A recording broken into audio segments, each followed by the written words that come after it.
It's the Leading on Purpose podcast, helping leaders, teams, and organizations lead more intentionally, effectively, and with purpose.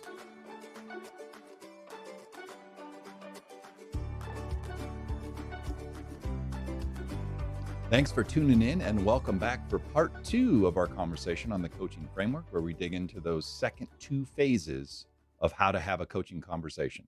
Enjoy. We've spent, maybe 25, 30 minutes potentially with this person, narrowing this down, really finding out what are we talking about here? What is the primary issue, the problem behind the problem?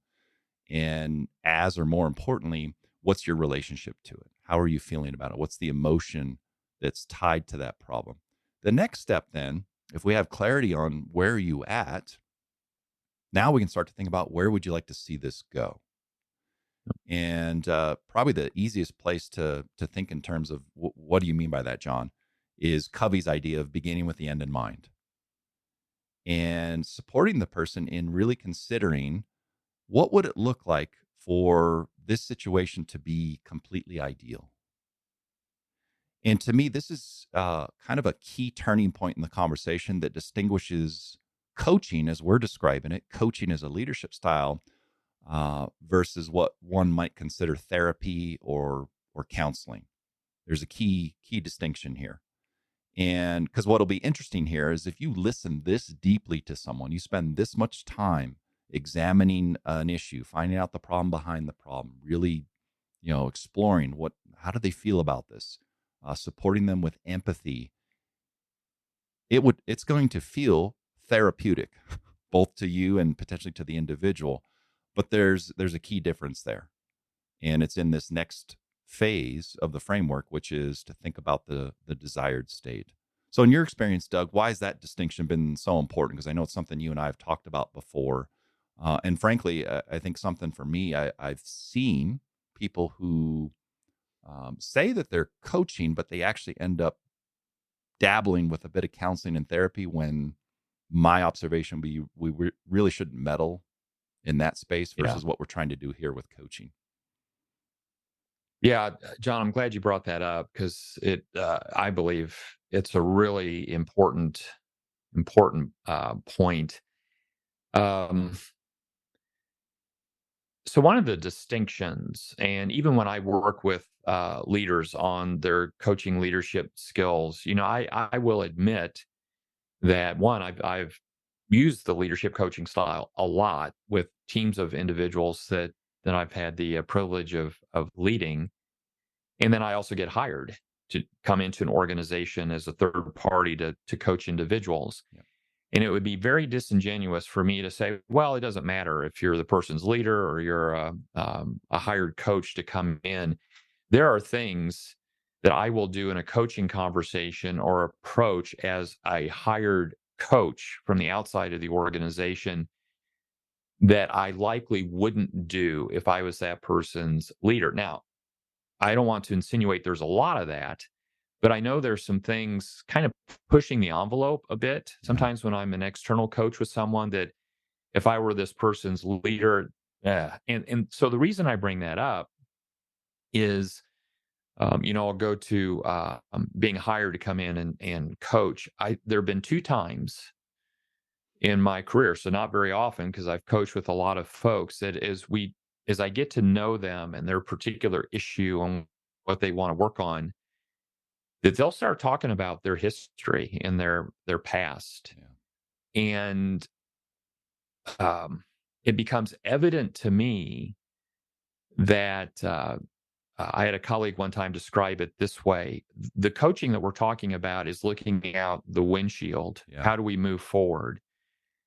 Therapy and counseling, the huge benefit that people receive from that's very necessary in certain situations, is they're looking in the rearview mirror of their life. And there could be some things that happened years and years and years ago that you're still carrying with you in an unhealthy way, that are really getting in the way of your success. And the 2 times that it's happened to me when I've been hired as a coach, that's when I just simply address it very compassionately, very straightforwardly, with the person saying, I'm hearing this. I'm also getting a sense of this. And I need you to know that's something I'm not qualified and able to help you with. What I can help you with is getting you in touch with the right person, Yeah. because there's some important work that I just believe that you need to take on. And yeah, so it's only happened twice in my coaching career. Now I want you to think about, as a leader, having that show up for someone. I think there is a level of sensitivity that has to be there as well. We're not talking, or at least I'm not talking about coaching where somebody comes in and let's say they're having marital issues at home. Um, Maybe what the problem is behind the problem is they're not being successful in getting things done, or the quality of the work is suffering, and say, you know what? I separated from my spouse a few weeks ago, and it's all consuming me. What we're not suggesting here, John, is, oh, okay, now the problem behind the problem is this person's going through a real tough time in their personal life. Now let's turn the coaching conversation. Well, tell me about the relationship with your spouse. So, and how have you contributed? It's not that. And, John, you've known me long enough that one of the basic tenets of my leadership philosophy is we lead and relate to human beings in the workplace, which means they bring all of who they are in their life to the workplace. I also have the belief that in those situations, it's your role as a leader to help get them in touch with the help and support they need to work on that. Because here's the reality: it could be the quality of their work or the issue they're working on is going to be really tough to get better because of this other thing going on in their personal life. So the greatest thing that I can do for that person is to get them in touch with resources that's going to help with that moment in life. So I've had people say, Doug, what are your degrees in? Are you a psychologist? Have you? I said, no, my degrees are all in business administration, and I will never pretend, to be a counselor. And that's dangerous for any human being to do. Yeah. So I'm really appreciate the fact that you brought that up. Chances are it's going to happen very, very rarely. But when you're starting to have these kind of very human, emotional conversations, sometimes it can happen. Yeah. Yeah. So if you're listening to this, you might ask, well, what do I do in that moment? One, and this is something we said earlier, don't deny the impact you're having just by hearing this person out. But Doug, I love your response of, we're kind of at a turning point in the conversation. You've shared something. One, probably the empathetic listening aspect of that would be, and I'm so grateful and appreciative that you had the courage to share that with me. Yep. Really means a lot to me. And as you said, Doug, I think that gets us into a space that I'm not fully qualified to support you in, but I'll get you a resource. I'll get you connected. And so you might ask, well, what is that resource? Well, I think most organizations could be an employee assistance program, could be a partner in more the HR realm. There are lots of resources that organizations have established to support employees with concerns that kind of cross that line into, as you said, really rear view mirror type things where we've got to go back in time and get this person some support on something that's happened in the past. So, Yeah. to Doug's point, we don't want to scare you, so don't pause the episode or delete it just because we said, oh, this is going to turn into therapy. In my experience, similar to Doug's, does not happen often. But the more you develop a relationship with someone, the more you're known as a quality listener. Um, it has happened out there. It's just not as common. So, but key distinction, as I said, in coaching versus more counseling and therapy. And so this level of listening is going to feel therapeutic for you and the other person. But this key distinction is in this second phase, once we've established the current state, is let's look out the windshield and really think in terms of what would be ideal, begin with the end in mind. Tell me what success would look like. Doug, one of the things that I've seen you do that's really helpful during this phase of the conversation, you've done it with me when I didn't even know you were doing it, frankly. But certainly as we design some experiences together over the years that we facilitated and really taught leaders how to use this coaching framework was to use imagery. And to me, this is a great point in the conversation to get them, short of closing you might even ask them, close your eyes, really think about this in ideal terms, paint a picture for me on what it would look like if this was ideal. Let's fast forward 60 or 90 days and this problem is no more. What would the situation look like then? Yeah. And so it's such an important thing to do, because if you do it well and they gain clarity around that end in mind, their ability to then back into, well, what stands between where I'm at today and this ideal picture I've just painted, the whole conversation kind of, in my mind, starts to head downhill in terms of their ability to start to really get constructive around what's next. So it gets you on that path when done well. So thoughts around Yeah, this desired state? yeah, and it's every one of these phases we're going to talk about. We're now into the second phase, the desired state, and what goes with that. It's a very distinct difference in the conversation. So I always enjoy the current state because some great insights can come from that. The narrowing of what is the issue, what's your relationship to the issue. At this point with desired state, one of the things I'm looking for is not only what they're saying about the desired state, but the energy around it and their ability to describe it. So, for example, it would not be uncommon to have somebody just kind of dump their bucket about the current state and they get clarity on, okay, here's the real issue that I'm dealing with. And to ask them, well, what would success look like? Just exactly what you described. I've had folks in that moment go, I don't know, because they've been so mired in the muck of what is, they really haven't gone to the place of what could it be? What do I want it to be? Because for some people, if it's such a struggle, they lose hope that I mentioned before. It's even possible to get out of this. So I've had coaching conversations take a pause here where someone's like, Doug, I don't even know what I want it to be. So I might say, you know what?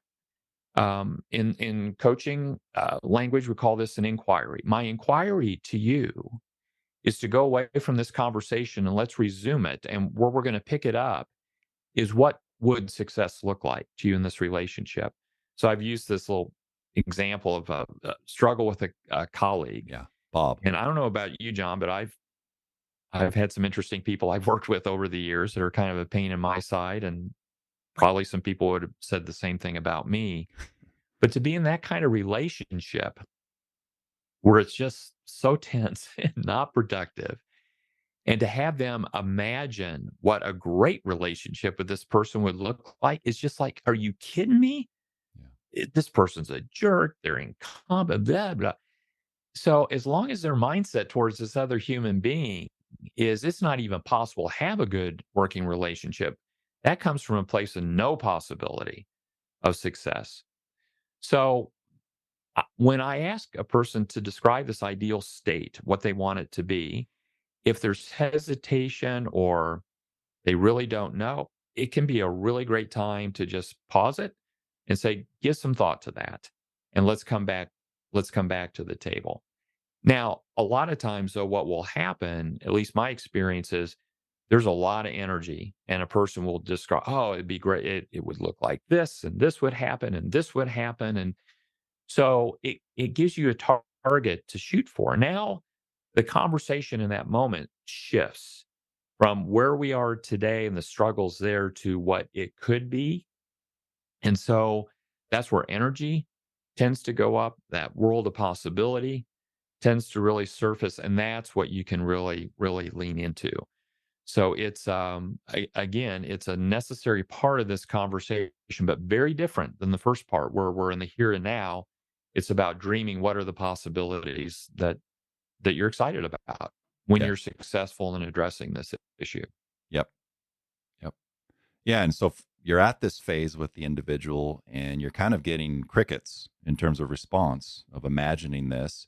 And so your example of this relationship that they're challenged with, and their response is, I think this person's a jerk. I don't think it could ever improve. To me, that could be another moment to bring the mirror back out and hold that up. And let's examine what you just said. Kind of I'll call it the indictment that denotes about your feelings about this other person. And so sometimes I've had that be the reflection point they walk away with. I'm not judging you for that thought. I get how you've arrived there, but it may be something to think about as you imagine what things could look like if they were ideal. Take a look in the mirror on what some of the beliefs you've developed, how they might be holding you back, how you could be getting in your own way, which is such a common thing that you're trying to help someone with when you're coaching is, their Uh, contributions to the situation. yeah, if I, in my heart of hearts, if I believe somebody is a jerk, that's how I'll treat them. Yeah. So it's this whole notion, our mindset and beliefs precede our behavior. And that's a tough thing, I think, for any of us to just really own and appreciate, is that many times if I need a change in my behavior in a relationship with a person, the first thing has to change is my willingness to even live into a different mindset or belief about this person. And that's another whole conversation. That's some deep, deep work that can need to be done. But that can be a great insight for someone is, man, I'm just so soured on this person. It's just feeding on itself. I believe they're a jerk, therefore I treat them as though they are a jerk, and that's the response I get. So it's again, those are those aha moments that can come from these coaching conversations where someone says, "Oh man, I am a big contributor to this frustration just by the way I'm treating them." And so if I want a non-jerk response from this person, then I'm more willing to consider how do I shift and change my behavior to make that possible. Yeah, absolutely. So in this desired state, again, once we've established clarity around what's the end in mind, where do you see this going? And to our earlier point, maybe this is part two of the conversation. They've gone away with some reflection points. Maybe they didn't have a great sense of what the ideal would actually look like, what that picture would be. And so whether it's part of the same conversation or they've now come back with their thoughts around that, now it's time to get them during the desired state to really think about, again, what stands between the current state that we talked about earlier and this ideal picture you've just painted. Yeah. What are the biggest obstacles between where you're at today and where you'd like to be? And so the beauty of spending this amount of time on current state and really having them thinking in ideal terms and spending this amount of time in desired state is if you've really facilitated this conversation well for the person, by the time you get to the third and final phase, the resolution starts to write itself. Yeah. Because it's so clear to them, again, where they're at, where they'd like to go, what those major obstacles are between where they're at and where they'd like to be. And so, big part of the conversation here. But as Doug said earlier, this isn't you just sitting there and listening. There's an opportunity for you to guide and ask questions during the desired state as well. And so I think an interesting thing to think about is, for example, if they brought up something in the current state that's a major factor, major contributing factor in the problem, you didn't hear it described at all in terms of their sense of the perfect picture they've painted, this desired state. A good opportunity to check in on that. Hey, it was really interesting as I heard you describe the desired state and even some of the major obstacles that are in your way. Bob's name didn't come up. And so I thought I'd just offer that up and any reaction to that, any thoughts as I mentioned that. And so it's an opportunity for you to kind of check in as a good listener on some of the things you've heard thus far that did or didn't come up. And asking the person to kind of pay attention to that. What is that? Why didn't Bob come up as you thought in ideal terms? Now, here's a tough part of the desired state. As they're really thinking about the obstacles that are in their way, and you're starting to feel this momentum towards, what happens next is becoming clear now to us what this person needs to do. I know for me, I'm a problem solver. Much of my career was spent in an operations type capacity, solving business problems. And so one of the temptations I'm resisting every time I coach is to jump to the solution, to jump to the answer. this is a moment in the conversation where if that's your MO as a leader, you're used to solving people's problems, being a little more directive in terms of how you approach conversations, giving people the answers. This will be a moment that probably comes up a little bit for you, where there's a temptation to say, well, here's what you ought to do. Here's my idea. Here's the biggest obstacle. Here's what should come first. Got to resist that. Really resist that temptation. And so, Doug, something I so appreciated that you shared with me years ago was the notion at this point in the conversation when you're coaching someone of asking permission to step into the conversation as we're almost sort of transitioning into this solutioning mode.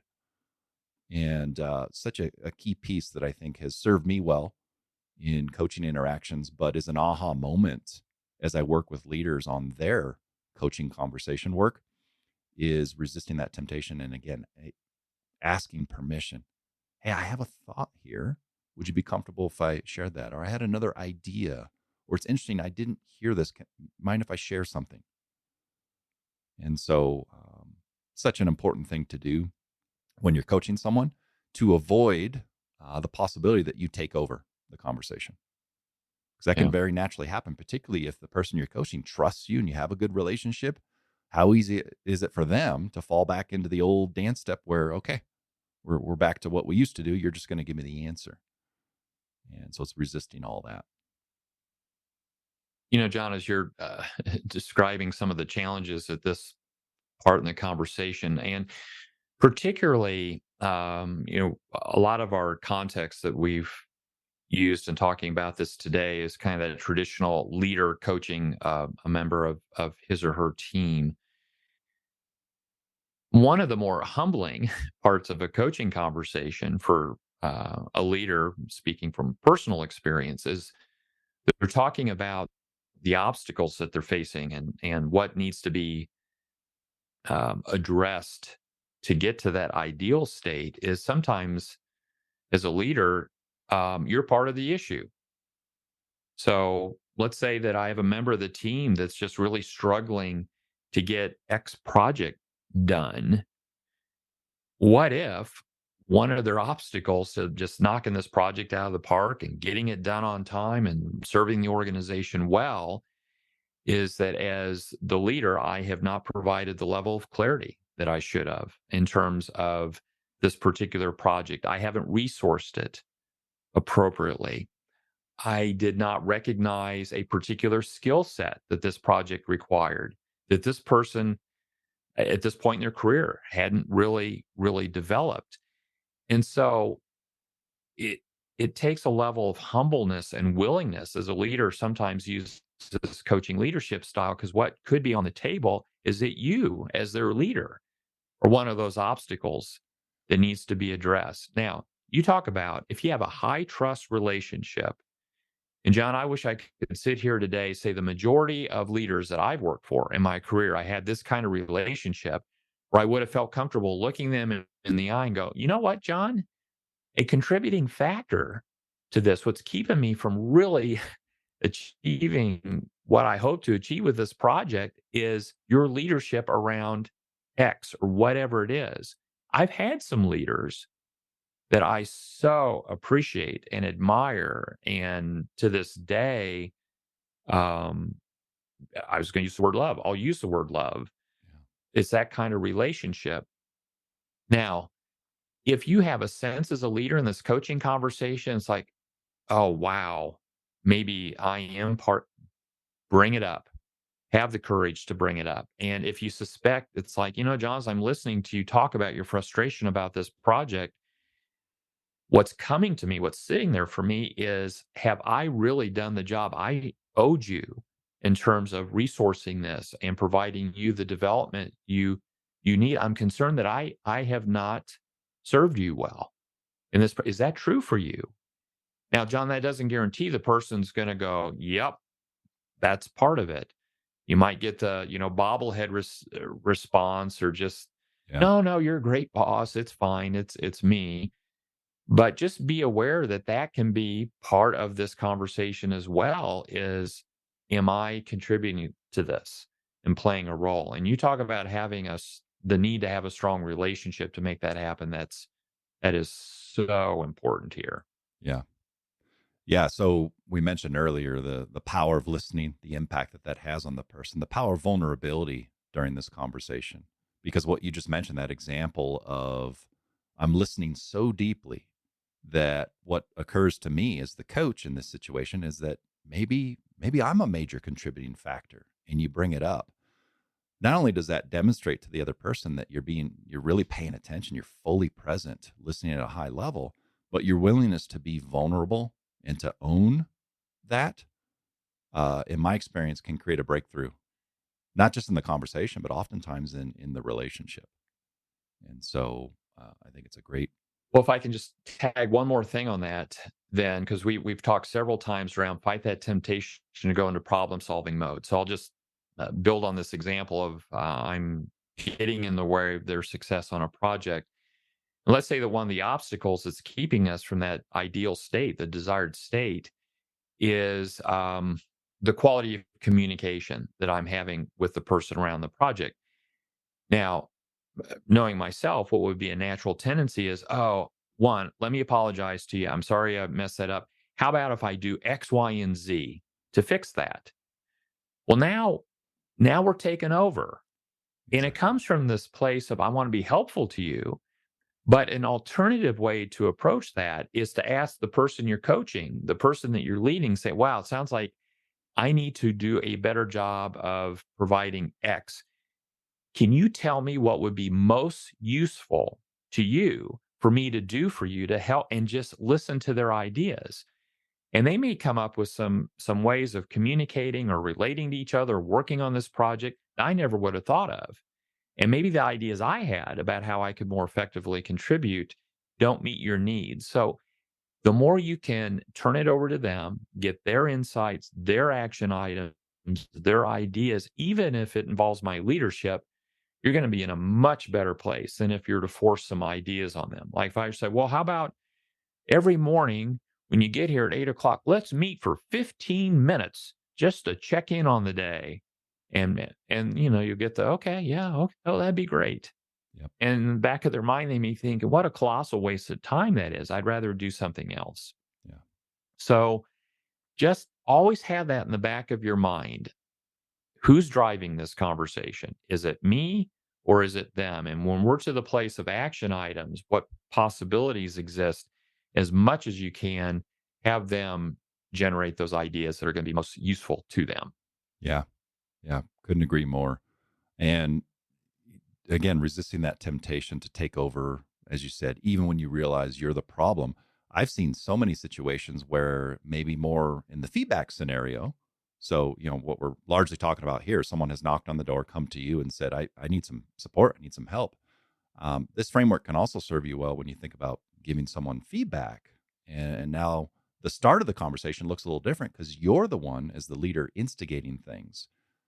What I've heard happen and probably experienced myself as a leader is you're giving someone feedback and you realize in the course of the conversation, the very issue that you're sharing with them, that you are the major contributing reason for the very concern that you're sharing with them. Yep. Some leaders will use that as this is the end of the conversation. It's my fault and I'm going to take over and I'm going to go fix those things. And in fact, until I fix those things, I don't have the right to explore this with you.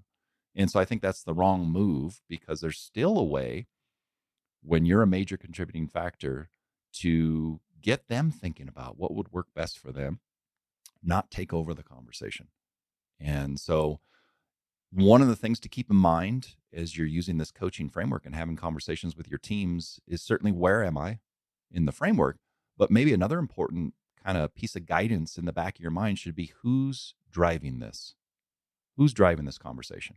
And so in this desired state, as we're beginning to transition into potential possible pathways out and solutions, I know for me is a key moment where I've got to pay close attention to that. Who is driving right now?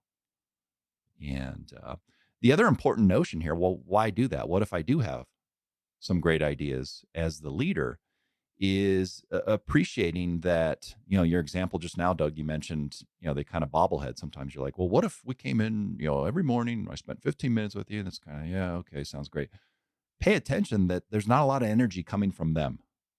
Not only are you driving the solutions and ideas, all the energy is coming from you. And so, what I've noticed with coaching and coaching well and keeping it really in their frame of reference, making sure they're doing the driving, is working through their energy. What possibilities and pathways can they dream up? Because it's so often the case, the ideas and possibilities they dream up, whether or not I feel as the leader they have as much merit or quality as some of the ideas as I might come up with as this, oh, I'm a great leader. I have all the answers. That's my job, is to give you, show you the light, show you the way. Your idea, because you have a ton of energy behind it and you thought of it, in my experience, is likely to get a heck of a lot more traction than this brilliant thing I've got, on the tip of my tongue. And so it's a lot of biting your tongue at this point in the conversation, and really facilitating the conversation in a way that goes where their energy is going. And it's a key piece as we get to the end of this second phase of the desired state. Yep. So we get to the end here, and I think the beautiful thing is, one, this third phase is usually a part of the conversation every leader is already good at, which is solutioning. Let's solve the problem.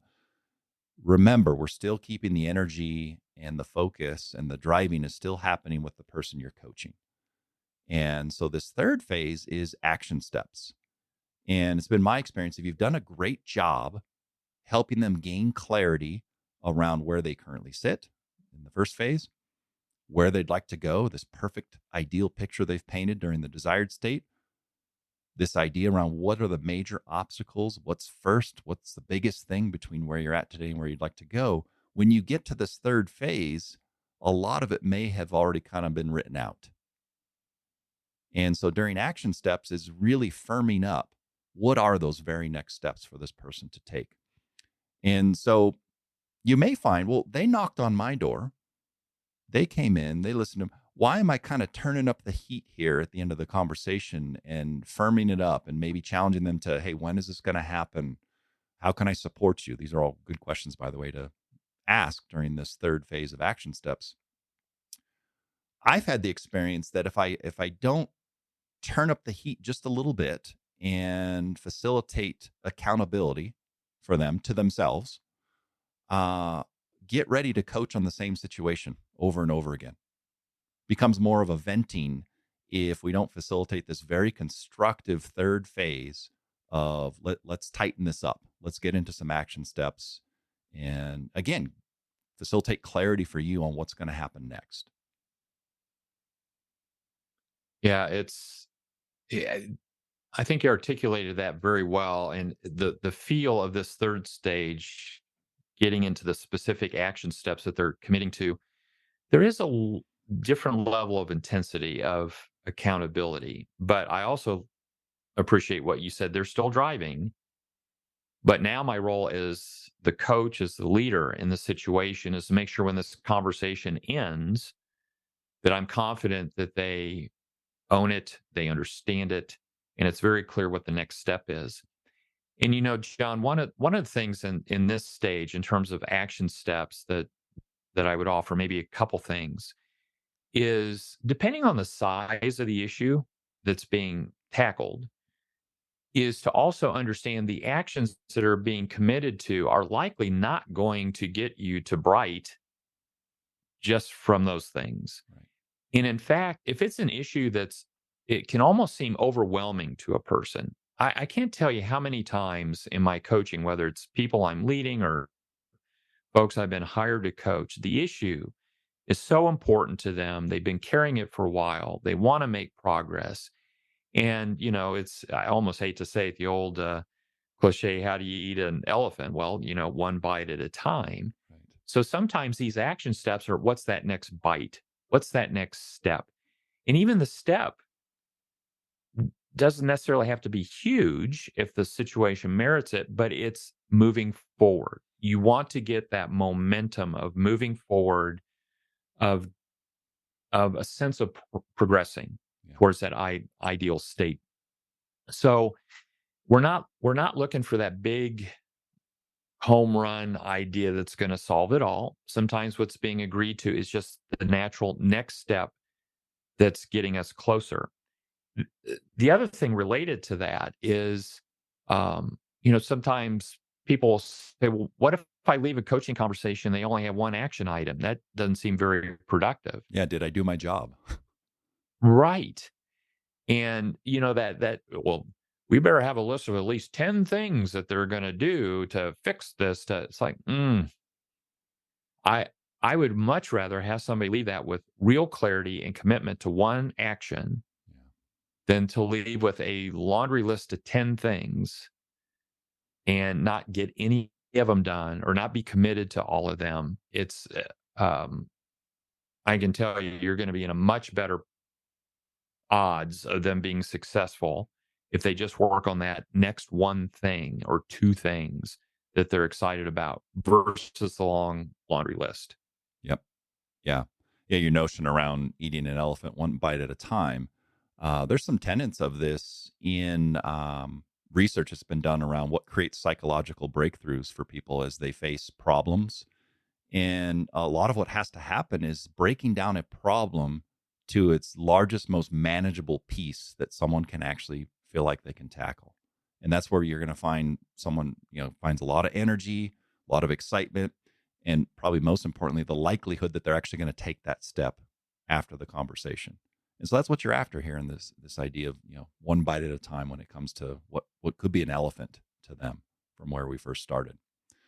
So the action step piece should also include you having yourself invested in their success. And so oftentimes an easy question is just, is there anything I can do between now and that date, or following up with you after that, whatever it looks like? How and when should we follow up on this? Yep. And so it's a great way to just offer that up. Again, not telling them what you think you should do, but asking and still allowing them to do the driving. But I think offering that level of support not only helps with accountability, but lets them know, hey, I'm very compassionate about this situation that you're facing, not just empathetic. I want to help you be successful if there's a role that I can play for you. So, Well, John, when we at the very beginning of this conversation around the framework, one of the things that I mentioned is, let's begin at the beginning, but I also mentioned there's a cyclical nature to it, and that's yes. exactly what you just described. So if you imagine you just had this great coaching conversation with someone that they've identified what the issue is in the current state, their desired state, the obstacles that are there, they've done a great job of identifying the next steps to get closer to that. When we sit back down together for the next coaching conversation, guess where we start? Typically, where you start is, what has life been for you around these action items since we last met? Yep. And to me, I always get excited about those follow-up coaching conversations because you don't know. I mean, there are some conversations where you say, oh man, I've made great progress on those action items. In fact, I knocked them out. And I'm coming to the table today with my ideas already about what's next. So that's kind of like nirvana, Right. in terms of, wow, they own it. They've been thinking about it. They're working the plan. We don't even need an extensive coaching conversation today because they're on the other end of that. I've had a few times where they'll come back and say, I haven't done a darn thing. Yeah. Now, John, that's the moment in a relationship with any other human being, whether it's somebody on your team or a colleague, a child, whoever. A natural tendency might be, are you kidding me? I devoted an hour of my time last week to help you come up with these action items, and you have the nerve to tell me you haven't done any of what you commit. Now we're in that very different mindset. And so if you find yourself reacting that way, first of all, congratulations, you're a human being. That's probably kind of typical.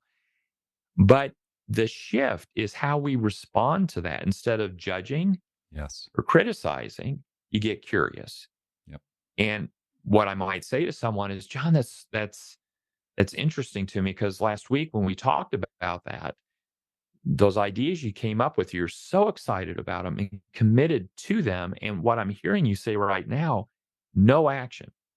is taking place this last week. Talk to me about that. What's going on for you? Which, by the way, we're in current state again. Right. And who knows where this conversation's going to go? It could be all kinds of reasons they Yeah. didn't work on it. So, but as soon as we start to judge and reprimand and criticize for their lack of action, now we're in a very different place. That's not going to be productive for us. Get curious and just be with this person and help them understand what got in my way this last week. What is going on?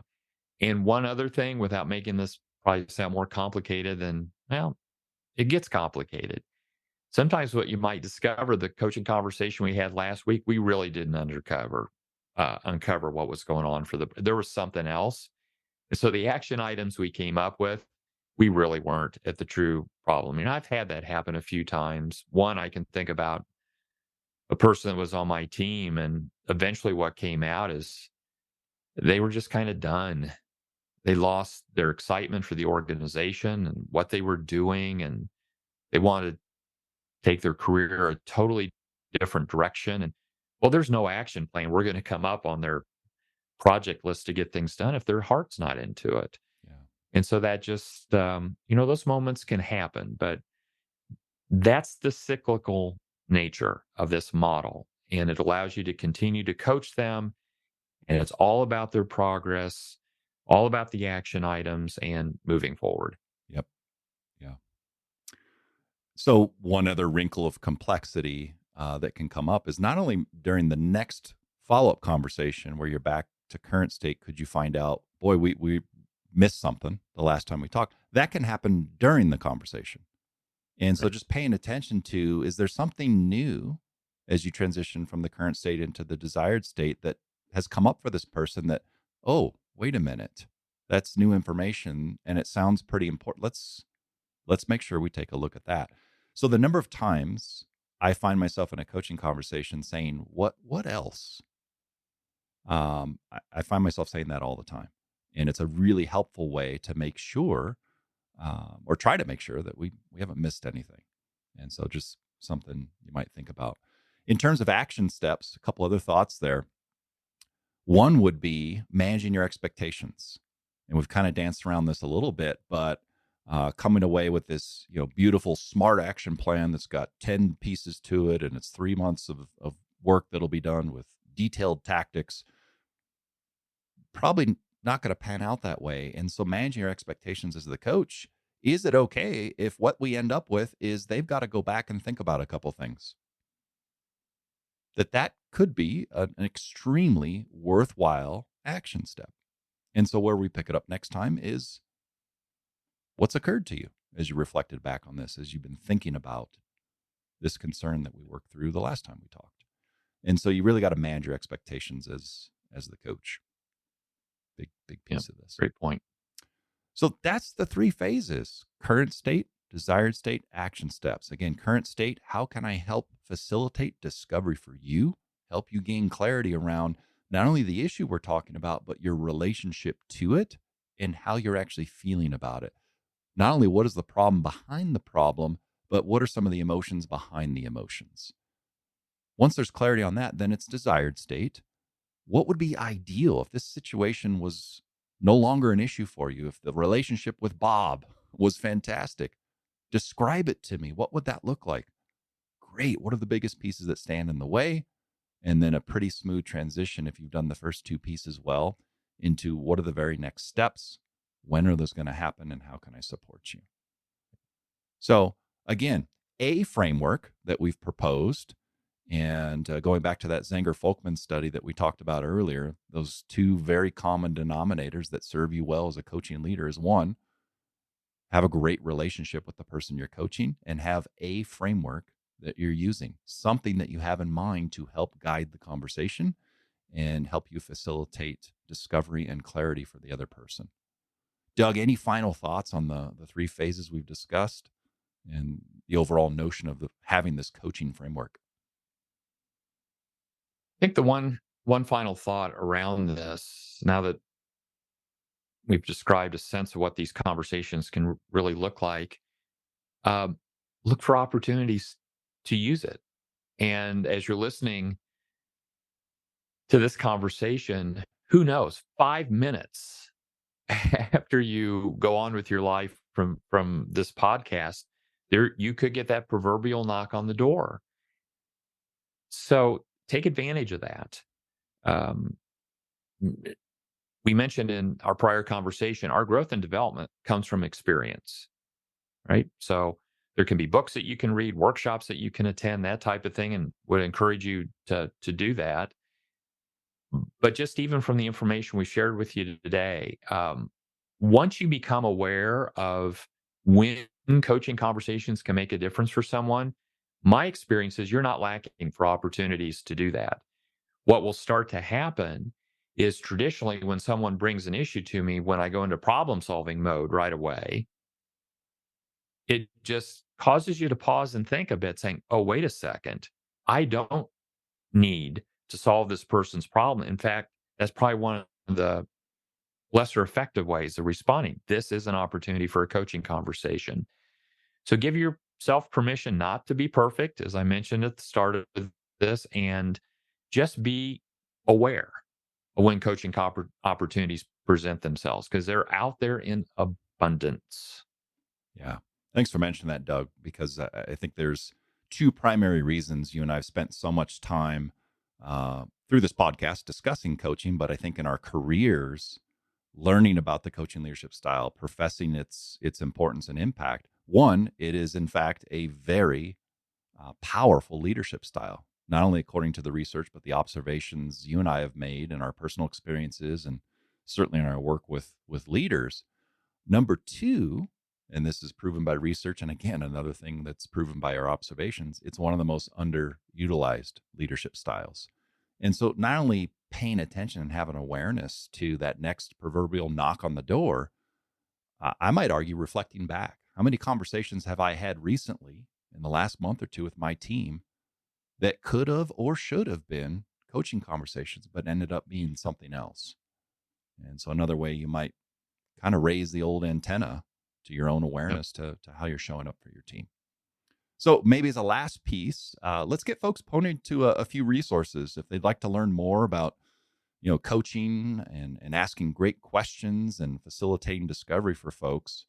I know the first resource off the top of my head that just helps people further refine their knowledge around this Hay Group theory that really surrounds the coaching leadership style and its impact is an article that was written, I think it's been maybe 20, 25 years now, by Daniel Goleman.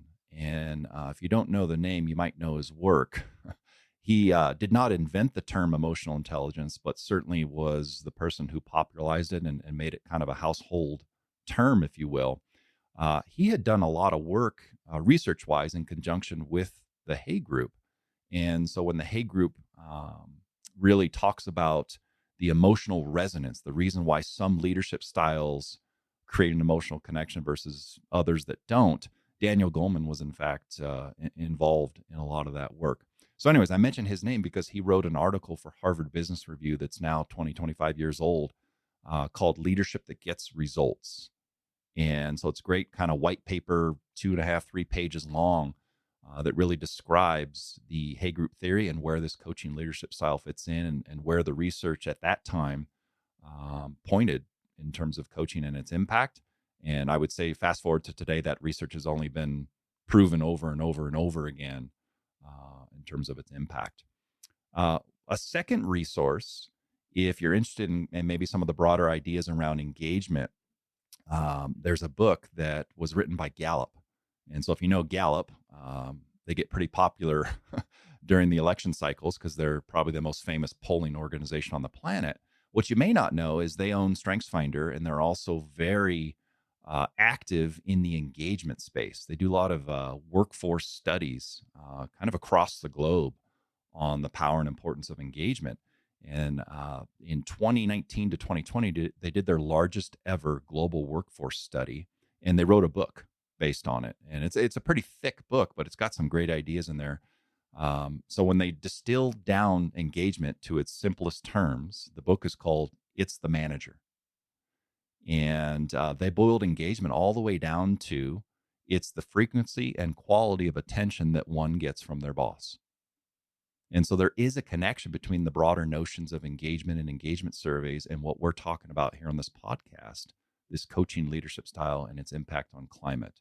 Ton of connections there. Doug, what are a few key resources that are top of mind for you as folks think about the Hay Group theory and coaching in this framework, maybe? Yeah. So when I started my training and certification as a coach, a book I was exposed to is called Coactive Coaching. And if the ideas that we've been sharing with you today resonated with you, or you're curious to understand the framework and the model a bit, I would really recommend Coactive Coaching. It's not exact to the framework, John, that you and I talked about today, but it's pretty similar. And it's a resource that also suggests at different stages of the coaching conversations, things that you can do, questions to ask. A lot of great information on the importance of mindset and helping people shift their perspective around problems. So there's not just theory about coaching in that book, but I think some really practical guidance about how to coach. It's a very common resource for folks that are seeking a career of life coaching. Yeah. That's become so popular over the last few decades. But what this organization, CTI, has discovered, and they use this book in their coaching training, it attracts a lot of leaders to their organization to get certification. Now, those leaders come to the training not so much to, become a life coach, but what's been discovered is the skills and the ideas that we've been discussing are so applicable in the world of leadership that it really resonates. The other book I would recommend is called The Extraordinary Coach, co-authored by John Zinger of Zinger Folkman and Kathleen Stinnett. Kathleen and I have grown to know each other for many years. We have done work together with clients. Consider her a dear friend, and she's an extraordinary coach. It would be very appropriate for her book to have that particular title. And again, she has a framework that she describes in the book that is probably even more similar to what you and I use, with some real great practical guidance from a leadership perspective of how to coach. So it's a wonderful read as well. So The Extraordinary Coach. If there was one book you wanted to read that's really more specifically for people in leadership positions, would really highly recommend that particular book. Great. So some good resources for anyone to check out to continue wrapping their head around what is this coaching leadership style? How do I put it into practice? So Doug and I are both hopeful that we've given you some helpful tools to set the right mindset stepping into this leadership relationship with your team, and how to get into a coaching conversation. The perfection comes in the practice of this, and be very aware of your own expectations of what this will look and feel like. I know my experience, again, very mechanical at first as you kind of think about how to approach these conversations. The more you use it, the more you practice it, the more it becomes natural and authentic for you.